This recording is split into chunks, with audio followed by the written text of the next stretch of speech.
Sales दुनिया का सबसे ज़्यादा इंटरेस्टिंग करियर है और मैं आपको बताने में मुझे बहुत अच्छा लग रहा है कि 90% CEOs of the corporate worlds they are from the same field and they have started their career from the same stage where you are presently. हेलो दोस्तों, मैं संजय शुक्ला। मैं भी आप ही की तरह सेल्स लाइन में हूँ और मैंने भी करियर वहीं से चालू किया था जहाँ आज आप अपना करियर चालू कर रहे हैं। मैं आपको अपने इस वीडियो के अंदर बहुत सारे टिप्स और ट्रिक्स और सीक्वेंस बताना चाहूँगा एक कंस्ट्रक्शन इक्विपमेंट बेचने के लिए, उसको प्रमोट करने के लिए, जिससे कि आप अपने काम को बड़े बखूबी से कर सकें। तो बने रहिए आखिर तक इस वीडियो में मेरे साथ। सेल्स अपने आप में बहुत ही चैलेंजिंग फील्ड है। हमें एक हाथ तब मिलती है जब हम 9 ना सुन लेते हैं। मतलब कन्वर्जन रेशियो हमारे केस के अंदर केवल 10% ही होता है या कई बार इससे कम भी होता है। कई नए नए ब्रांड्स के लिए तो इससे बहुत कम होता है। लोग बोलते हैं कि salesman are the born salesman. क्या आप इस बात से इत्तेफाक रखते हो सकता है कुछ लोग प्रिविलेज क्लास के हों, they are the born salesman, पर मैं एक बॉर्न सेल्समैन नहीं हूँ। और मैं इस वीडियो के अंदर वो सारी बातें टच करूँगा जो कि आप सेल्स के अंदर एक्वायर कर सकते हैं, जिससे कि आप अपने माल को, अपने प्रोडक्ट को ज़्यादा से ज़्यादा इफेक्टिवली तरीके से बेचें। अगर मैं बात करूं अपनी फितरत की, आपकी और मेरी फितरत की, are we predominantly a sales person और ए बायर? नहीं, we are predominantly a buyer only. अगर आप से मैं बात करूं, आप ज़िंदगी में क्या बेचते हो सकता है आप लोडर बेचते हो सकता है क्रेन बेचते हो सकता है बैको बेचते हो, लेकिन ख़रीदते क्या क्या हो? आप मोबाइल ख़रीदते हो, आप टीवी ख़रीदते हो, आप लैपटॉप ख़रीदते हो, आटा दाल चावल ख़रीदते हो, मूवी के टिकट्स ख़रीदते हो, बस के टिकट्स ख़रीदते हो। दुनिया की तमाम चीज़ें आप सुबह से लेकर शाम तक आप ख़रीदते रहते हो, लेकिन बेचते अपन क्या हैं? सिर्फ एक कंस्ट्रक्शन इक्विपमेंट।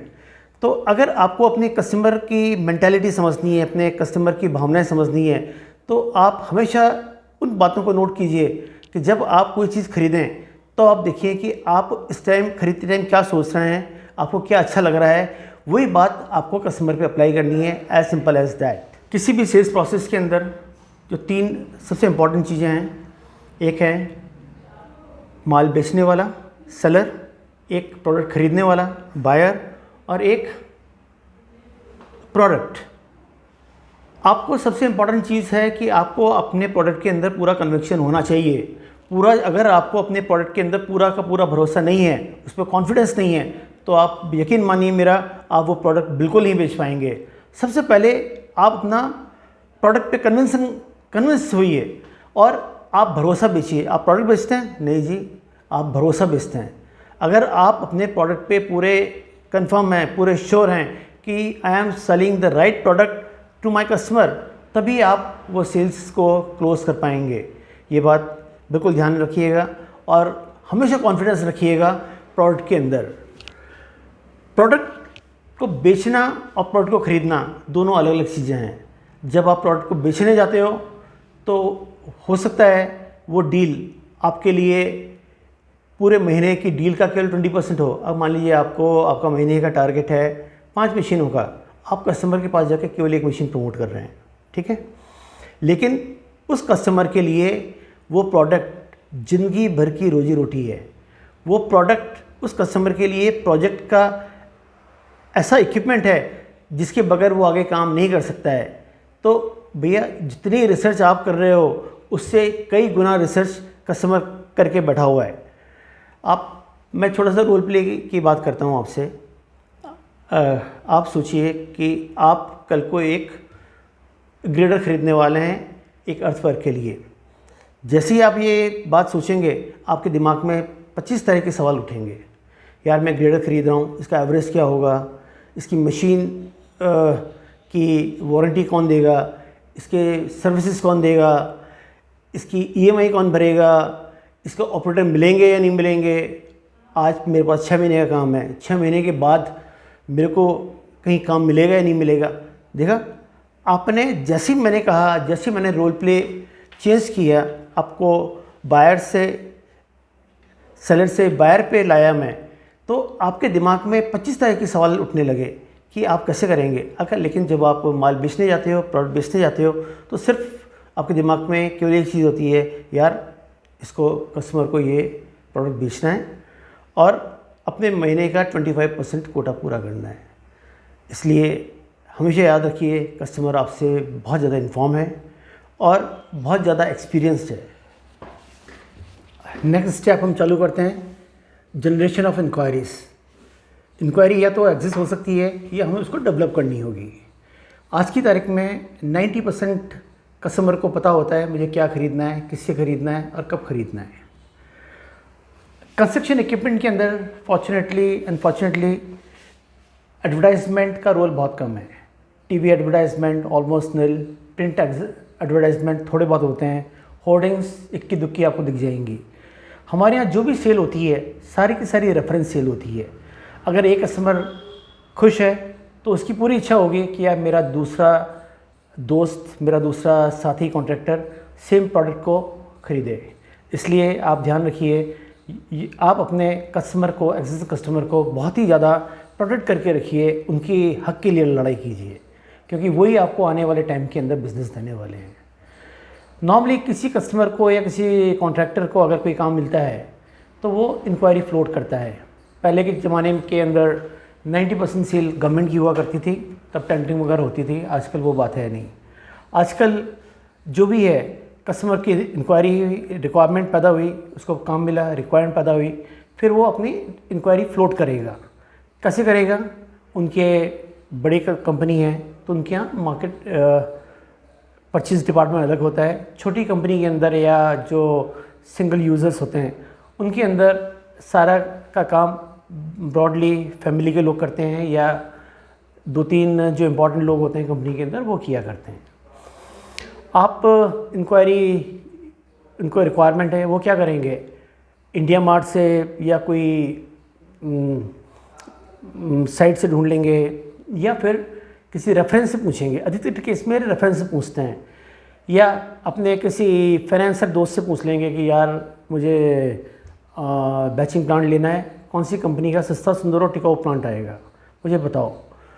और सबसे बड़ी बात है अपने केस में रिक्वायरमेंट जनरेशन में जो दिखता है वो बिकता है।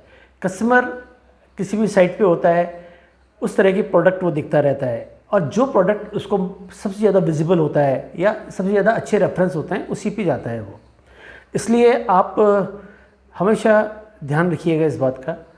अगर कोई कस्टमर किसी साइट पे जा रहा है, रोज़ देखता है कि एक एक्स कंपनी का लोडर हमेशा खड़ा हुआ है, आप बताइए वो कस्टमर वो प्रोडक्ट खरीदेगा? बिल्कुल नहीं खरीदेगा। वो उस कस्टमर का जो मालिक है, उस लोडर का मालिक है, उससे आगे हम बात करेंगे जनरेशन ऑफ रिक्वायरमेंट। जी हाँ, रिक्वायरमेंट जनरेट भी की जाती है। कई बार क्या होता है, किसी एक पर्टिकुलर एरिया के अंदर या कोई पर्टिकुलर फील्ड के अंदर कस्टमर को पता ही नहीं होता है कि जो वो काम कर रहा है उस काम को बेहतर तरीके से काम करने के लिए बहुत तरीके हैं, जिससे कि वो अपने काम को बहुत ज़्यादा एफिशिएंटली कर सकता है, बहुत सस्ते तरीके से कर सकता है, बहुत कम टाइम में कर सकता है। इसको हम बोलते हैं न्यू एप्लीकेशन डेवलपमेंट। नॉर्मली जो भी उस फील्ड का मार्केट लीडर होता है वो ये कॉल लेता है। उसके इसमें क्या करता है, वो उस एरिया को विज़िट करता है, सर्वे करता है, डोर टू डोर कस्टमर के पास जाता है, पता करता है कि अभी वो किस तरह से वो काम कर रहे हैं, फिर उनको वो सॉल्यूशन देता है। मैंने आपसे पहले ये बात की थी कि माल को बेचना नहीं है, हमें उनका कंसल्टेंट बनना है। मैं वही बात दोबारा कहने वाला हूँ कि लोगों को एजुकेट करता है कि आप जो काम कर रहे हो बेहतर तरीके से कैसे किया जा सकता है। उनको फिर वीडियोस भी दिखाता है, उनको कई बार डेमोस भी दिखाता है, और कस्टमर को कन्विंस करता है कि जो काम आप कर रहे हो आप सस्ते, सुंदर, टिकाऊ बेहतर तरीके से कर सकते हो अगर आप हमारा प्रोडक्ट यूज़ करोगे। अगर आप इंडस्ट्री के अंदर बेहतरीन एग्जांपल जाना चाहते हैं तो मैं उसके लिए एग्जांपल दूंगा। बिजोलिया के अंदर पहले जितना ब्लॉक हैंडलिंग होता था, और पूरे राजस्थान के अंदर सैंड स्टोन ब्लॉक्स बहुत ज़्यादा हैं। आज से 20 साल पहले सारा का सारा हैंडलिंग होता था मैनुअली। आप उम्मीद कर सकते हैं, कल्पना कर सकते हैं कि उस काम को करने के लिए कितना मेहनत लगती होगी, कितना टाइम लगता होगा और कितना कम प्रोडक्शन होता होगा। लेकिन उस टाइम हम लोगों ने इस प्रोजेक्ट को हाथ में लिया और कस्टमर को कन्विंस किया कि जो एग्जिस्टिंग तरीके से आप काम कर रहे हैं उसकी जगह अगर आप हाइड्रास यूज़ करेंगे या pick and carry crane use करेंगे तो आप बहुत बेहतर तरीके से कर सकते हैं। मेरा एक बात का यकीन मानिए, अगर आप इंक्वायरी खुद जनरेट करेंगे तो उसके कन्वर्ट होने के चांसेस बहुत ज़्यादा होते हैं। अगर आपके पास कहीं से इंक्वायरी आती है तो ये मान के चलिए कि वो इंक्वायरी आपके साथ साथ आपके 10 कॉम्पिटिशन के पास और गई है। इसलिए मार्केटिंग लाइन में कंस्ट्रक्शन इक्विपमेंट बेचने के लिए प्रॉस्पेक्टिंग बहुत ज़रूरी है, बहुत ज़रूरी है, बहुत ज़रूरी है। प्रॉस्पेक्टिंग के लिए क्या करना चाहिए हमें? उसके लिए हमें कस्टमर को विज़िट करना चाहिए, कंस्ट्रक्शन साइट्स पे जाना चाहिए, माइनिंग साइट पे जाना चाहिए और प्रोजेक्ट को मॉनिटर करना चाहिए। नए टेंडर आए, पता करो किस किस कस्टमर को काम मिला है, किन किन कॉन्ट्रैक्टर को काम किया है, वो काम किसको देने वाले हैं। ये सब चीज़ें आपको करना बहुत ज़रूरी है। अगर आप इंक्वायरी को ढूंढेंगे नहीं तो आपके कन्वर्जन के चांसेस बहुत कम रहेंगे। फिर उन कस्टमर से, जो भी कस्टमर के पास काम है, उनके साथ आप रिलेशन मेंटेन कीजिए, आप उनका भरोसा जीतिए और इतना भरोसा जीतिए, उनके पास बैठिए, टाइम स्पेंड कीजिए, इतना भरोसा कीजिए, उनका डेवलप कीजिए कि वो आपके पास बहुत सेफ फील करे। उसको लगे अगर मैं मिस्टर एक्स से इक्विपमेंट ख़रीदता हूँ तो मैं बिल्कुल सेफ़ हूँ, मेरे साथ किसी तरह की चीटिंग नहीं होगी, ये मेरे से ज़्यादा पैसे नहीं लेंगे। उसका कस्टमर का कॉन्फिडेंस जीतना हमारे लिए बहुत ज़रूरी है। किसी भी कस्टमर के पास जाते हैं तो हमें क्या करना है, हमें कस्टमर के पास नॉर्मली मार्केटिंग वालों की बहुत अजीब आदत होती है। वो चाहते हैं मैं जितना ज्ञान है मैं कस्टमर को पेल दूँ, बक बक बक बक बक बक करते रहते हैं। अरे आप अपना ज्ञान देने तो ना आए हो, कस्टमर की सुनो।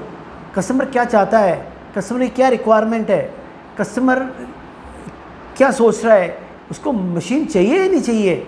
इसलिए हमेशा कोशिश करो कस्टमर ज़्यादा से ज़्यादा बोले। कस्टमर जितना ज़्यादा बोलेगा उतना ज़्यादा आपको इन्फॉर्मेशन मिलेगी और जितनी ज़्यादा इन्फॉर्मेशन मिलेगी आपको उसको प्रोडक्ट प्रमोट करना उतना आपके लिए आसान रहेगा। आपको किसी भी कस्टमर से इन्फॉर्मेशन लेनी है, कोशिश करो वो ज़्यादा से ज़्यादा बात करे, उससे प्रश्न पूछे। क्वेश्चन इट में भी है ओपन क्वेश्चन, इट में भी क्लोज क्वेश्चन। उसके बारे में डिटेल में बाद में बात करेंगे वरना वीडियो बहुत लंबा हो जाएगा। अगर आप ओपन क्वेश्चन पूछना चाहें, क्लोज क्वेश्चन पूछना चाहें, किस सर्कमस्टांसेस में किस तरह क्वेश्चन पूछते हैं, वो मैं अगले वीडियो में ज़रूर से डिस्कस करने वाला हूँ।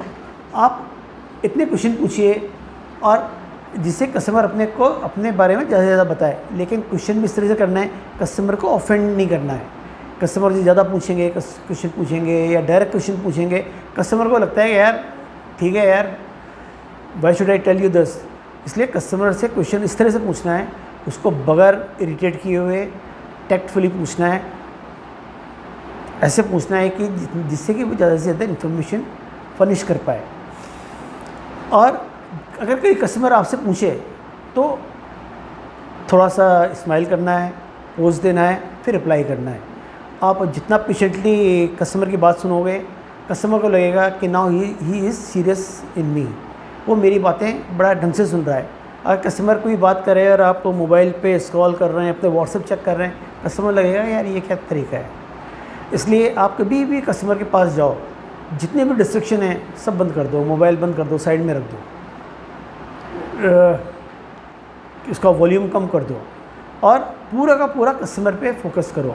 कस्टमर जो भी कहे, जैसे दादी अम्मा अपने को कहानी सुनाती थी तो अपन करते थे ना, उसी तरह से अपने को हुकारा भी भरना है और बड़े पेशेंटली बात सुननी है और जवाब देने से पहले पोज लेना है और सोच समझ के बिल्कुल क्रिस्प सी बात करनी है।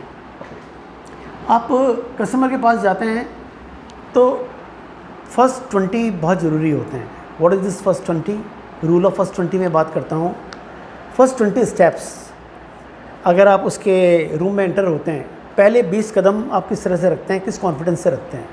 अगर आप 20 कदम आपने रखे और बड़े मरियल तरीके से आए और बैग यूँ करके और हेलमेट वहाँ रख दिया तो कस्टमर कहेगा यार क्या ढीला आदमी है।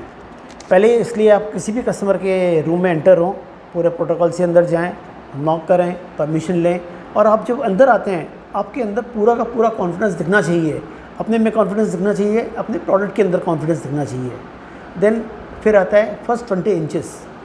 आपका ऊपर से नीचे तक जितना कस्टमर को दिखता है, पूरा आपका फेस और वो वाला चीज़, वो बहुत ज़रूरी है। कस्टमर उससे आपको जज करता है, आप स्मेलिंग है या नहीं है, पसीने से तरबतर है या नहीं है, तो that is also very important.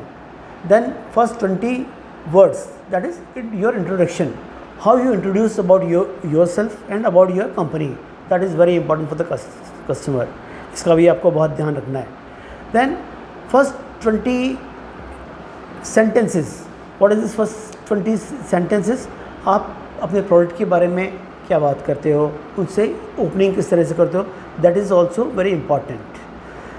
फिर जब कस्टमर के पास जाते हैं तो we have to make best use of, हमें कस्टमर को प्रेजेंटेशन देना है जो भी उस टाइम हमारे पास बेस्ट अवेलेबल टूल हो।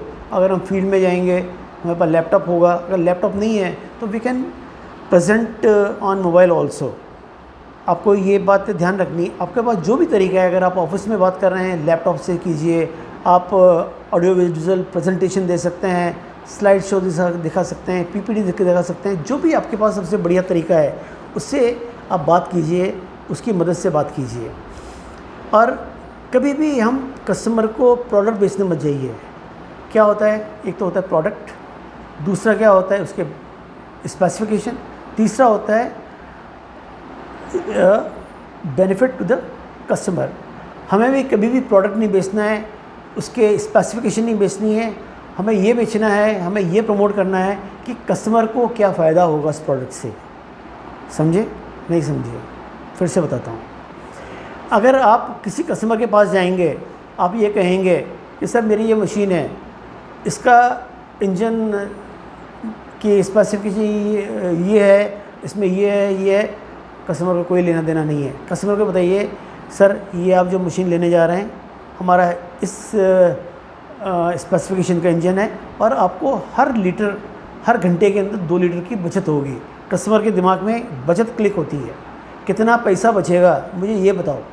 और जैसे ही आप बेनिफिट टू द कस्टमर की बात करेंगे, कस्टमर आपकी बात सुनने लगेगा, क्योंकि पैसा बच रहा है यार, उसका टाइम बच रहा है।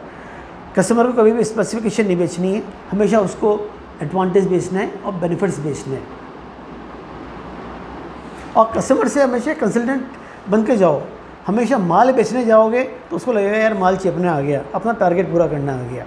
आपको हमेशा उसको एडवाइस देना है। अगर आज की तारीख में अगर हम देखें कि किसी भी कार कंपनीज़ के पास जाते हैं, उनके वर्कशॉप में जाते हैं, तो उनके पास सर्विस इंजीनियर्स नहीं होते हैं, उनके पास सर्विस एडवाइज़र्स होते हैं। सर्विस इंजीनियर होगा या पार्ट्स मैनेजर होगा, वो अपना प्रोडक्ट बेचने में लगा रहेगा, लेकिन अगर सर्विस एडवाइज़र है, आपको एडवाइस करेगा कि how you can use your vehicle in most efficient way. हमेशा कस्टमर के एडवाइज़र बन के जाओ, उसको एडवाइस करो, उसको लिए क्या चीज़ तरीके की है वो उसको बताओ। और आपको मैं बात बता दूँ कि customer they are human being, all to customers they are not same. हर कस्टमर अलग होता है, जैसे हर उंगली आपके हाथी अलग है, वैसे हर कस्टमर अलग है। हर कस्टमर्स के पास जाएंगे, अलग अलग तरह के कस्टमर है, अलग अलग तरह के मिजाज हैं, अलग अलग तरह की फितरत हैं। हर कस्टमर के लिए अलग अलग तरह की स्ट्रेटजी बनाई है। एक स्ट्रेटजी से 2 कस्टमर के पास जाएंगे, मात खा जाएंगे। आप कस्टमर से मिल के आ गए, बातचीत हो गई, कस्टमर की रिक्वायरमेंट समझ ली। अब आपको क्या करना है, आपको ऑफ़र सबमिट करना है। ऑफ़र आपका टेक्नो कमर्शियल ऑफ़र होना चाहिए, अपने आप में कंप्लीट होना चाहिए, लिटरेचर लगा हुआ होना चाहिए। लिटरेचर लगाना बहुत ज़रूरी है। कई बार क्या होता है कि कस्टमर सोच कुछ रहा होता है और आप कुछ और दूसरी बात सोच रहे होते हैं। आपने एक मॉडल की बात की होती है, कस्टमर दूसरी मॉडल की बात कर रहा होता है। अगर आप ऑफ़र के अंदर आप लिख देंगे although you specify your product very specifically in your offer, लेकिन उसके साथ एक ऑफ़र के साथ लिटरेचर भी अगर हो जाएगा तो कस्टमर को क्लैरिटी रहेगी कि मुझे क्या ऑफ़र किया गया है, ये वही प्रोडक्ट है जिसकी हम बात कर रहे थे या नहीं है। हमारा ऑफ़र फुली टेक्नो कमर्शियल होना चाहिए। ऑफ़र देते टाइम हमें 2-3 चीज़ों की बात हमेशा ध्यान रखनी चाहिए। हम अपने प्राइजेस हमेशा एक्सपर्ट्स बेसिस पे दें, कभी भी FOR बेसिस पे नहीं दें। हम काफ़ी लोग ये गलती करते हैं कि आप FOR प्राइसेस कोट कर देते हैं। जी नहीं, हमेशा एक्सपर्ट्स प्राइस कोट कीजिए। उसके बाद क्या होता है, कई बार आपने एक्सपर्ट्स प्राइस कोट किए, कल को टैक्सेस में वेरिएशन आ गया, will pay for that. Customer बोलेगा यार मैंने तो FR दी थी, मुझे मशीन ला के दे दो, अब टैक्स कैसे पे करना है, क्या करना है, वो सब आपकी सरदर्द है। इसलिए हमेशा आपको अपने प्रोडक्ट कोट करना है, हमेशा एक्सवर्क्स बेसिस पे करना है। इस केस के अंदर इस तरीके से आप जो भी टैक्स में वेरिएशन होता है उससे आप बच जाएंगे, जो भी रास्ते के हजल्स हैं उससे बच जाएंगे, रास्ते में जो टाइम ज़्यादा लग रहा है उससे आप बच जाएंगे। ये सब चीज़ें छोटी छोटी चीज़ें हैं लेकिन बहुत ज़रूरी चीज़ें हैं जिसका हमें ध्यान में रखना है। डिलीवरी, कभी भी कस्टमर पूछे कि यार कितने दिन में मशीन दोगे, डिलीवरी भी आपको एक्सवर्क्स बेसिस पे ही बोलनी है। आप FOR बेसिस पे बोलेंगे, आपको तो ना पता है यार कि रास्ते में कितना टाइम लगेगा। रास्ते के अंदर 2 दिन भी लग सकते हैं, 4 दिन भी लग सकते हैं, अगर बारिश है तो 8 दिन भी लग सकते हैं। अगर मान लो बीच में आपका ट्रेलर या ट्रक ख़राब हो गया तो आप कुछ कर ही नहीं सकते। इसलिए आपका अप्रोच ये होना चाहिए, sir your machine will be dispatch with in a weeks time. बाकी जो भी रास्ते में टाइम लगता है वो आपको भी पता है। रिप्लाई योर कस्टमर टैक्टफुली, और कस्टमर भी इतना समझदार होता है कि उसको पता है कि अगर रास्ते में ट्रक ख़राब हो गया है तो आप कुछ कर नहीं पाओगे। लेकिन ये हमेशा अच्छा रहेगा कि वो चीज़ आप अपने ऑफ़र के अंदर बड़े क्लियरली मेंशन कर दें। आपने ऑफ़र सबमिट कर दिया, अब कस्टमर कभी भी ऑफ़र को एज इट इज़ एक्सेप्ट नहीं करता है, उसके बाद उसकी ऑब्जेक्शंस होती हैं, कुछ इफ एंड बट्स होते हैं। वो क्लैरिटी चाहता है उसमें, उसके बाद कुछ अपना काउंटर ऑफ़र देता है। आपने एक्स अमाउंट का ऑफ़र दिया है, कस्टमर चाहेगा कि यार इसमें मुझे क्या डिस्काउंट मिलने वाला है। कस्टमर को हमेशा डिस्काउंट चाहिए, customer they are very particular about the discount.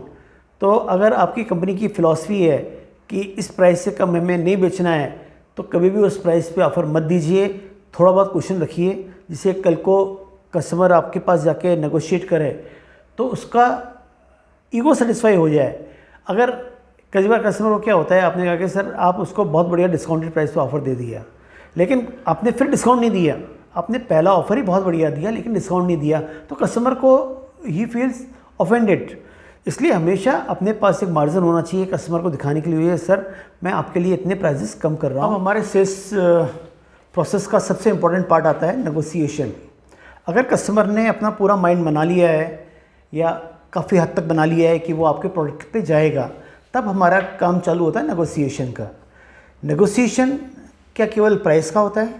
जी नहीं, ये हमारी भूल होती है। जब भी कस्टमर नेगोशिएशन की बात करता है हम फटाफट दाम कम करने लगते हैं। दाम कम मत कीजिए, जानिए तो सही कस्टमर चाहता क्या है, what he is looking for. कई बार कस्टमर के लिए प्राइस इंपॉर्टेंट होता ही नहीं है, उसके लिए डिलीवरी इंपॉर्टेंट होती है, या उसके लिए प्रोडक्ट सपोर्ट इंपॉर्टेंट होता है, या उसके लिए वारंटी इंपॉर्टेंट होती है। तो सबसे पहले अपन जानते हैं नेगोशिएशन के अंदर कस्टमर के लिए क्या क्या कमर्शियल पॉइंट होते हैं, क्या क्या मिसलेनियस पॉइंट होते हैं जो ज़रूरी होते हैं। प्राइस तो सबसे ज़रूरी होता ही है। उसके बाद स्पेसिफिकेशन। कई बार हम प्रोडक्ट को स्पेसिफिक, 2 तरह के प्रोडक्ट हैं, कस्टमर को हम बेटर प्रोडक्ट स्पेसिफाई कर सकते हैं जिसके अंदर या कोई अटैचमेंट फ्री दे सकते हैं, फ्री अटैचमेंट दे सकते हैं। Delivery is important for the customer.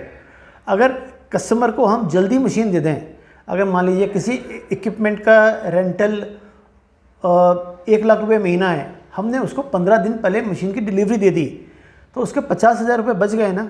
वो डिस्काउंट ज़रूरी है या उसके लिए 50,000 रुपये ज़रूरी है? प्लस 50,000 के साथ वो 15 दिन के अंदर कितना काम आगे कर लेगा वो उसके लिए बहुत ज़रूरी है। वारंटी टर्म्स कंपनी कस्टमर के लिए बहुत ज़रूरी है। अगर आप 1 साल की वारंटी देते हैं, उसकी जगह अगर आप वारंटी एक्सटेंड कर सकते हैं नहीं कर सकते हैं, that is also part of the negotiation. FOCs बहुत कॉमन चीज़ है, फ्री पार्ट्स जो कस्टमर लेना चाहता है। FMC फुली मेंटेनेंस कॉन्ट्रैक्ट, ये भी कस्टमर के लिए बहुत इंपॉर्टेंट है। आप वारंटी पीरियड कंप्लीट होने के बाद आप स्पेयर पार्ट्स पे क्या उसको डिस्काउंट देने वाले हो, सर्विस चार्जेस में क्या डिस्काउंट देने वाले हो, आज की तारीख में हो सकता है उसके लिए ज़रूरी नहीं हो, लेकिन 2 साल के बाद या वारंटी पीरियड ख़त्म होने के बाद उसके लिए बहुत ज़रूरी होने वाला है। ये सब चीज़ें डिस्काउंट का पार्ट हैं। प्लस उसके लिए फाइनेंस किस टर्म्स पे आप करवा सकते हो, उसको कितने % फंडिंग करवा सकते हो, किस रेट पे फंडिंग करवा सकते हो, कितने कम से कम मार्जिन पे उसका फाइनेंस करा सकते हो। ये सारी चीज़ें उसके लिए ज़रूरी है केवल प्राइस के अलावा। ठीक है, अपन कस्टमर के पास जाते हैं नेगोशिएशन करने के लिए। सबसे पहले उसकी विश लिस्ट पता करो, कस्टमर चाहता क्या है, क्या उसके दिमाग में है क्या वो सोच रहा है। और कभी भी नेगोशिएशन के लिए जाएं तो हमें कस्टमर के साथ कोऑपरेट करना है, कॉन्फ्लिक्ट नहीं करना है।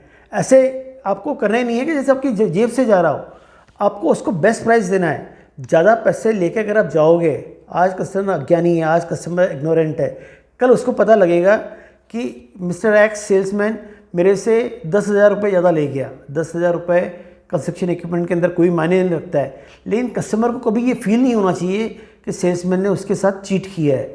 इसलिए हमेशा अपने को कस्टमर के साथ कोऑपरेट करना है, कॉन्फ्लिक्ट नहीं करना है। हमारे साथ एक ही फिलॉसफी रखनी है, विन विन। वो प्राइस दो जो आपके लिए विन विन हो, वो प्राइस दो जो आप आगे जिसको निभा पाओ, जो आप उसको ऑनर कर पाओ। इसके बाद हमें क्या करना है, कस्टमर ने डिस्काउंट की बात की तो आप पहली बात ये करो कि एनीथिंग एल्स, आपके इसके अलावा सर कुछ और चाहिए क्या। कस्टमर कहता है नहीं, डिस्काउंट की बात हमें तभी करनी है, नेगोशिएशन तभी करना है जब कस्टमर के सारे डाउट्स को हम क्लियर कर लें। अगर हम सारे डाउट क्लियर नहीं करेंगे, हमने पैकेज बढ़िया दे दिया, customer he will go back two point number 1, यार आपने ये तो बताया ही नहीं यार कि ये जो सिस्टम है ये कैसे काम करता है, या ये मेरे लिए कितना इफेक्टिव है। सारे के सारे डाउट्स क्लियर हो जाना चाहिए। कस्टमर जब पूरा बाइंग सिग्नल दे, जब क्लियर हो, जब कस्टमर कहे, तब आपको एक सवाल पूछना है, that is very important, anything else sir. Customer कहता है नहीं सर, बताइए आप दाम क्या लेंगे। देन अपने पत्ते खोलते जाइए। डिस्काउंट के अंदर सारा डिस्काउंट एक बार में पूरा नहीं देना है, आपको स्टेप्स में देना है, 2 या 3 स्टेप में देना है। और आप ये बात हमेशा ध्यान रखिए कि अगर जिस आदमी से आप नेगोशिएट कर रहे हैं, he is the right person to take the decision. कई बार ऐसा भी होता है, मिस्टर रामलाल से आपने बात की, रामलाल जी ने पूरा डिस्काउंट कर लिया, फिर ऑर्डर देने की बात हुई, बोला यार भाई साहब से पूछ के बताऊंगा। भाई आपने सारी बातें कर ली, सारा डिस्काउंट ले लिया, अब भाई साहब चलिए ठीक है साहब, आपके पास कोई ऑप्शन नहीं होता है। वो कहता है भाई साहब से पूछ के बताऊंगा। अब अगले दिन का वेट करते हैं, कस्टमर जाते हैं अपने भाई साहब के पास, भाई साहब कहते हैं यार तूने तो दाम बहुत ज़्यादा दे दिए। अब मैं नेगोशिएट करता हूँ, या तू ऐसा कहना कि यार भाई साहब नहीं मान रहे, भाई साहब से बात कर लो। अगले दिन भाई साहब जहाँ आपने कहानी ख़त्म की थी वहाँ से कहानी शुरू करते हैं, और आपके पास उस टाइम तक देने के लिए, कोई डिस्काउंट देने के लिए कोई चीज़ हाथ में होती नहीं है। फिर क्या होता है, कस्टमर डिससेटिस्फैक्शन होता है, कस्टमर को वो मज़ा नहीं आता है, वो हैप्पीनेस फीलिंग नहीं होती है कि जो उसको एक नेगोशिएशन होनी चाहिए। इसलिए जब भी आप नेगोशिएट करो, आप प्लीज़ मेक श्योर आप फाइनल अथॉरिटी से बात कर रहे हैं। कोशिश करनी चाहिए। कई बार क्या होता है, कॉर्पोरेट कंपनी के अंदर कई स्टेप्स होते हैं, तो एक स्टेप वाला नेगोशिएट करता है, फिर आप बी पे जाती हो, फिर फाइनली लास्ट स्टेज पे जाती हो। तो आपको लास्ट स्टेज के लिए कुछ ना कुछ चीज़ें, कुछ ना कुछ तुरुप के पत्ते आपको हाथ में ज़रूर रखना है। अगर नहीं रखेंगे तो लास्ट मोमेंट पे आपकी डील ख़राब हो जाएगी। अब आपने नेगोशिएशन पूरा कर लिया, अब आपके लिए सबसे इम्पॉर्टेंट है और सबसे ज़्यादा ज़रूरी चीज़ है, तुरंत ऑर्डर लो, एडवांस लो और निकल लो। अगर आपके पास आपने नेगोशिएट कर लिया, आपने एडवांस नहीं लिया, आपने राइटिंग में परचेज ऑर्डर नहीं लिया, तो आपके किसी भी टाइम में 90% केस के अंदर आपके सारे किए किराए पे पानी फैल सकता है। क्योंकि मार्केट में आपके कंपटीशन भी हैं, वो भी खाना खाते हैं, तो उनको भी पता पड़ेगा कि ऑर्डर चला गया है, वो आके आपसे बेटर डील देने की कोशिश करेंगे, कस्टमर को कंफ्यूज करने की कोशिश करेंगे। Try to make sure that जैसे ही नेगोशिएशन ख़त्म हो, कस्टमर सेटिस्फाई हो, तुरंत कहो सर लेटर पैड निकालिए, सर चेकबुक निकालिए, ऑर्डर टाइप करते हैं। इमीडिएटली आपके पास लेटर पैड है, इमीडिएटली आपने पहले तो आपने इनिशियल ऑफ़र दिया था, उसके बाद नेगोशिएशन हुआ, उसके बाद एक मॉडिफाइड ऑफ़र दे दीजिए। अगर आपके पास फील्ड में है, आपके पास सारे इंफ्रास्ट्रक्चर नहीं है, तो आप अपने हेड ऑफिस को बात कीजिए, अपने ऑफिस को बात कीजिए, वो आपको एक ऑफ़र मॉडिफाई करके आपको व्हाट्सएप कर देंगे। वो आप कस्टमर को शेयर करिए, सर जो आप भी अभी हमने बातें की थी सारी हमने इस पर कर दी है, ये हमारी तरफ से फाइनल ऑफ़र है, अब आप हमें एक परचेज ऑर्डर दे दीजिए और एक छोटा सा टोकन एडवांस दे दीजिए। आज की तारीख में इलेक्ट्रॉनिक मोड होते हैं, कस्टमर भी बात कर सकता है अपने ऑफिस में और आपको परचेज ऑर्डर रिलीज़ कर सकता है। अगर किसी भी तरह से अगर ये चांसेस हो कि आज ऑर्डर नहीं है, या कस्टमर पे आपको इतना कॉन्फिडेंस है कि वो कल भी ऑर्डर दे सकता है, वैसे हमेशा इस स्थिति को अपने को टालना चाहिए। तो आपने उस पेपर की या जिस पे भी आपने फाइनल डील लिखी है उसकी एक फ़ोटो ले लीजिए, एक फ़ोटो कस्टमर को शेयर कर दीजिए, एक अपने ऑफिस को शेयर कीजिए, जिससे कि कस्टमर को पता रहे कि मैंने किस मॉडल के लिए प्राइस की बात की है, क्या प्राइस है, क्या वारंटी है, क्या डिलीवरी है, क्या फाइनेंस टर्म्स हैं, सारी की सारी बात उसके पास भी रहेगी, हमारे पास भी रहेगी। कल को ऑर्डर बनाने में बड़ी आसानी रहने वाली है। हम कभी भी परचेज ऑर्डर कस्टमर से लें, उसमें कोशिश करनी चाहिए कि हम सारी की सारी बातें लिखें।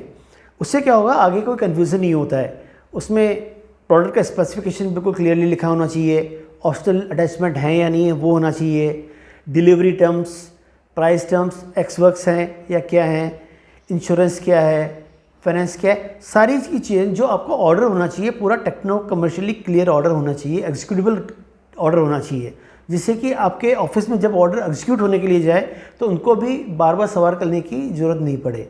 अपने को उससे इंश्योरेंस की बात भी करनी है। आज की तारीख में कई स्टेट्स के अंदर पहले ही आरटीओ रजिस्ट्रेशन का पहले ही डिलीवरी के पहले ही हमें लिया जाता है, तो उसकी भी सारी क्लैरिटी होनी चाहिए। उसके बाद हमने अपना परचेज ऑर्डर ले लिया, लेके आ गए।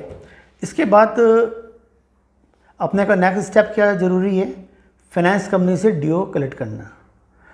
जो अपने कस्टमर अच्छे होते हैं, जिनके क्रेडेंशियल बहुत अच्छे हैं, उनके लिए आपको कुछ करने की ज़रूरत नहीं होती है, क्योंकि वो कस्टमर इतने बढ़िया हैं कि उनके पीछे कई फाइनेंस कंपनियां चाहेंगी कि वो हमसे फाइनेंस करा लें। लेकिन बहुत से केस में ऐसा होता है कि कस्टमर के या तो क्रेडेंशियल अच्छे नहीं होते हैं, या ओवर एक्सपोजर होता है, या उनके कई और भी तरह की दिक्कत हो सकती हैं कि उनको फाइनेंस करने के अंदर फाइनेंस कंपनीज थोड़ी प्रॉब्लम करती हैं। उस केस के अंदर आपको पूरी मेहनत करनी है, कई फाइनेंस कंपनी के अंदर जाना है, उनके पेपर्स दिखाने हैं, जिससे कि उस कस्टमर को जल्दी से जल्दी फाइनेंस हो सके।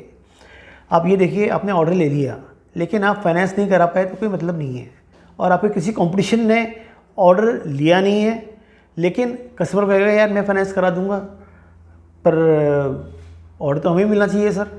तो अगर आप फाइनेंस नहीं करा पाए और कोई एक कंपनी फाइनेंस करा पाई तो आपका ऑर्डर बड़े आसानी से शिफ्ट हो सकता है, आपको एडवांस वापस करना पड़ेगा।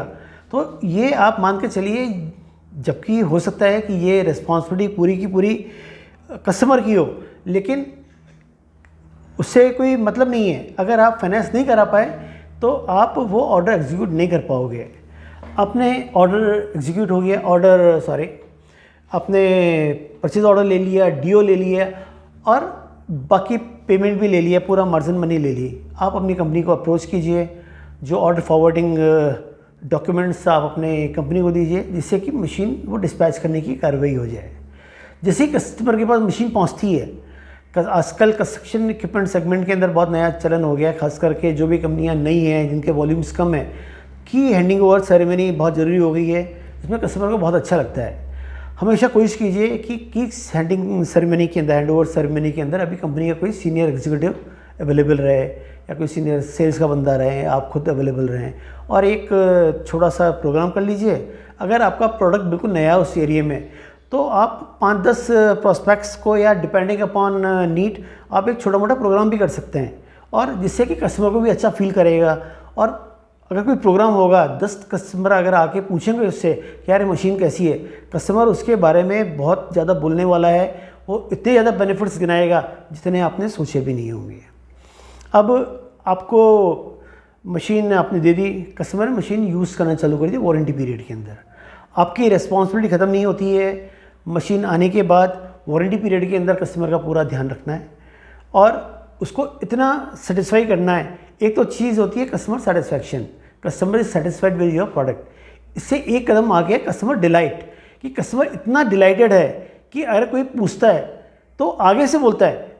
अगर जैसे मुझे पता लगा, मैं किसी एक्स प्रोडक्ट का मैं बहुत डिलाइटेड कस्टमर हूँ, मुझे पता पड़ा कि मेरा एक फ्रेंड वो प्रोडक्ट खरीद रहा है, मैं उसको खुद फ़ोन करूँगा, यार अगर तो वो प्रोडक्ट खरीदना है तो इसी कंपनी का खरीदना, मेरे पास है, मैं बहुत सेटिस्फाइड हूँ।